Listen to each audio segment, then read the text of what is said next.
AP Bio fans have been very vocal about their love for the show, especially coming into the fourth season. Why do you think that is? What makes the show so special? I think it's Mike O'Brien and the writing staff's willingness to go as surreal as they want to, without even trying to explain it. Like the show gets effortlessly flows from like realism to these very trippy sequences and plots, and then right back into realism, and you never feel the whiplash, and it's amazing to watch. It's amazing how they put it together. Yeah, I also think that one of the keys to the show that makes it a little different is it's not a bunch. I think, with the golden age of television, things just got so dark, Mhm. and humor, everything got dark. We were like finally able to explore the really, really dark regions of the human psyche and the world.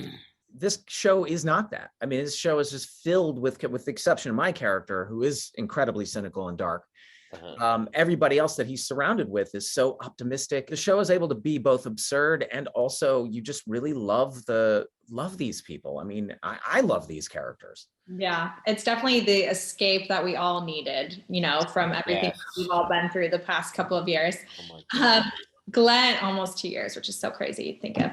Glenn, there is a new Mr. Griffin.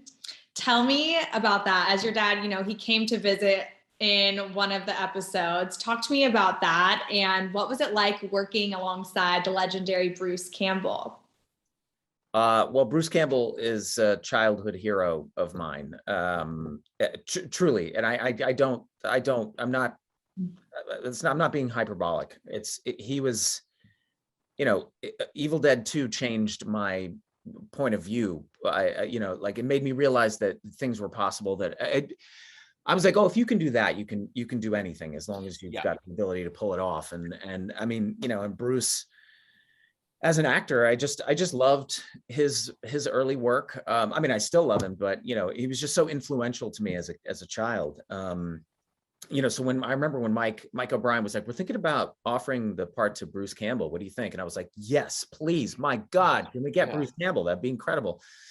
Um, I was honored, and he was great. He was super fun to work with, and a sweet guy. And I got to hang out with him a lot, and it was just a pleasure, like all around, honestly. Yeah. Iconic, truly iconic, right? Truly, truly iconic. Yeah. And then Joe Manganiello also makes an appearance in one of the episodes. How is it working alongside him? Can you tease us about kind of his character that he plays? Yeah, I mean, Joe, how do you describe his character? So he plays a character named Malachi, who's I guess sort of a manic anime hentai obsessed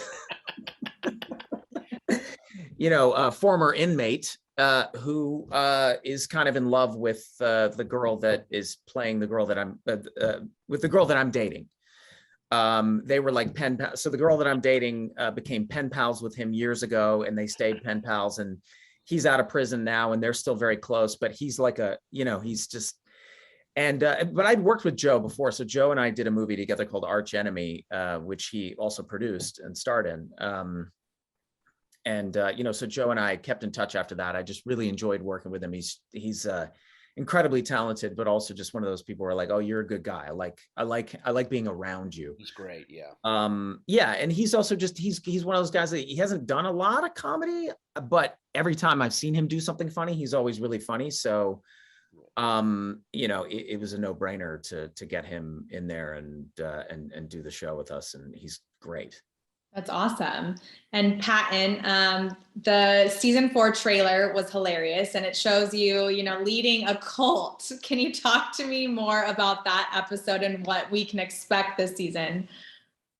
It was so weirdly timely how my character wants to institute uniforms in the school, and is warned by Jack that the sameness will lead to the children forming a cult, and I'm poo-pooing it. And then, much like a lot, for some reason, there were all these docu-series about cults these past couple years. It's become a thing, and in very comedic fashion, but also very realistically, the kids start falling into this cult. And we see it form the way every other cult forms. and it's this thing where I have triggered this movement that I have no control over, which is also, I feel like, it's very timely. And Jack is, of course, has to bear the brunt of all of the craziness. Again, Of course, this is well, Michael Bryan and the writers. Just how crazy can we make this? It's so good. but really what it is you just institute a uniform policy. And then in order to prove to you that a cult is going to be started, I talk the kids into acting like they're starting a cult so that I can get the uniforms taken away so I can start wearing my sweatpants and my cardigans again. That's amazing. And then it ends up backfiring and the kids actually do start a cult. A seriously creepy, there's some cult scenes that are so unnerving. Yeah. There's one where there's a shot where I walk into the room and all their heads turn and look at me at the same time, and filming that creeped me out so much because I had to see it happen. Oh my God. Oh my gosh, I can't wait to see all of this. Yeah. It seems like you two have the best comedic chemistry. Talk to me about, being offset, or do you guys just crack each other up in between takes or off camera? Talk to me about that experience working together. Glenn knows not to look at me or talk to me in between takes. I'm keeping my acting fuel. We know that's right. That's a whole thing. We did a whole, we did a master's class in working together. Yeah. A lot of demands. A lot of don't look at, don't speak to me this way. Don't say these words trigger me. That kind of stuff. Half the time we're just yakking about films we've seen or films we love or other stuff, like to the point where up until they yell action, it's two movie and TV nerds just rolling about something, and then boom, we got to go into the characters. That's what it's like offset with us. That is actually absolutely true. But I have to say, I remember the first time we sat down for a table read for the pilot, and I'd never met Patton before.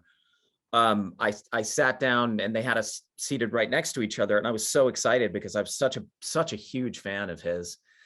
And I was like, oh God, I hope he knows who I am and or whatever. And I sat down next to him and before I could say anything, I was about to just gush all over him. Before I could say anything, he was like, oh my God, Glenn, oh my God, I am such a big Sonny fan. And just immediately, and then right off the bat, I was like, well, now I like him even more. A true bromance right there. Yeah. Love at first sight.